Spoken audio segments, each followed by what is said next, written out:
Padmashri award గైత గడ్డం సమ్మయ్యకు సంబంధించి కేంద్ర ప్రభుత్వం ఒక మంచి గుర్తింపునిచ్చిందని చెప్పొచ్చు. దీనికి సంబంధించి జనగామ జిల్లా దేవరూపల మండలం గ్రామంలోనైతే పెద్ద ఎత్తున సంతోషం నెలకొన్నాయి. మరోపక్క కుటుంబ సభ్యుల్లో కూడా ఆనందం వ్యక్తం చేస్తున్నారు. మనతో మాట్లాడడానికి సమ్మయ్య కుటుంబ సభ్యులు ఉన్నారు. చెప్పండి, ఏ విధంగా ఉంది మీ నాన్నకు పద్మశ్రీ అవార్డు రావడం? సార్, మా నాన్నకు పద్మశ్రీ అవార్డు రావడం చాలా సంతోషంగా ఉంది. ఎందుకంటే మా నాన్న చాలా కష్టపడ్డాడు కళారంగం పైన. చిన్నతనం నుండే కళను నమ్ముకొని జీవించిండు. ఆ కళకు ఈరోజు గౌరవం దక్కింది అని ఆ సంతోషం మాకు ఎనలేనంత సంతోషంగా ఉంది. మరి కేంద్ర ప్రభుత్వానికి, రాష్ట్ర ప్రభుత్వానికి మేము కృతజ్ఞతలు తెలియజేస్తున్నాము.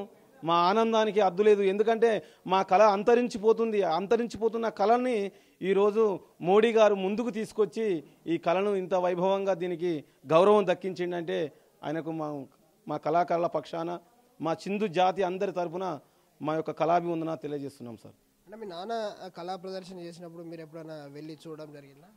వెళ్ళాను. తర్వాత నేను కూడా శ్రీపాత్రలు చేస్తాను నాన్నతోటి. ఇక ఈ కళారంగం నేను ఒక్కనే పెద్దవాడిని నమ్ముకున్నాను. తమ్ముళ్ళు ఇద్దరు చదువుకుంటున్నారు, ప్రైవేట్లో జాబ్ చేస్తున్నారు సార్. అంటే మీరు కూడా ప్రదర్శనలు చేసేవారు? మేము కూడా చేస్తాం సార్, ఇప్పుడు కూడా చేస్తూనే ఉన్నాం. ఏ పాత్రలు వేసేవారు?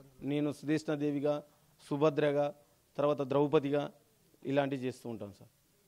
సో మీ మామయ్య ప్రదర్శన చేయడం కావచ్చు, పద్మశ్రీ అవార్డు రావడం కావచ్చు, ఏమనిపిస్తుంది సార్? మాది జనగాం జిల్లా దేవరూపల మండలం గ్రామం అప్రెడ్డిపల్లి. నేను సమ్మయ్య పెద్ద కొడలను సార్. మా మామయ్యకి అంశ అవార్డు రావడం, మాకు పద్మశ్రీ రావడం చాలా సంతోషంగా ఉంది.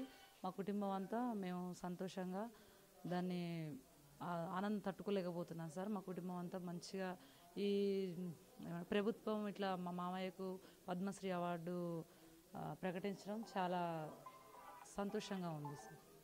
సో చూడొచ్చు, ఏదైతే కుటుంబ సభ్యుల్లో మాత్రం ఆనందం వెలువరిస్తుందని చెప్పచ్చు. మరోపక్క ఈ గ్రామానికే కాదు, ఈ దేశానికే మా నాన్న ఏదైతే ఒక కీర్తి తీసుకురావడం జరిగింది. పద్మశ్రీ అవార్డుతో పాటు ఏదైతే రాష్ట్ర ప్రభుత్వం చాలా అవార్డ్స్ తీసుకోవడం జరిగింది. అవన్నీ కూడా మనం విజువల్స్లో చూస్తున్నాం. ప్రస్తుతం సమ్మయ్యకు సంబంధించినటువంటి అవార్డ్స్ అన్ని కూడా ఇక్కడ వాళ్ళ ఇంటి దగ్గర ప్రదర్శనని పెట్టుకోవడం జరిగింది. సో ఇదంతా కూడా పద్మశ్రీ అవార్డు రావడం వెనకాల మా తోటి కళాకారులే కావచ్చు, నా కుటుంబానికి సంబంధించినటువంటి సింధు యక్షగాన సంబంధించినటువంటి వాళ్ళంతా కూడా నాకు అండదండలతోటే ఈ అవార్డు అందుకున్నాను. సో ఇదంతా కూడా కేంద్ర ప్రభుత్వం నాకు కల్పించినటువంటి, నా కళా ప్రదర్శనకు కల్పించినటువంటి గుర్తింపుగా భావిస్తున్నాను. నేనైతే పద్మశ్రీ అవార్డు రావడం నాకు చాలా హ్యాపీగా ఉంది. మా కుటుంబ సభ్యులు కూడా కుటుంబ సభ్యులు కూడా చాలా ఆనందం వ్యక్తం చేస్తున్నారు. మరోపక్క అప్పిరెడ్డిపల్లె గ్రామంలో చాలా ఏదైతే సంతోషకరమైన వాతావరణం ఉన్నది. ఇప్పటికే సమ్మయ్యను కలవడానికి చాలామంది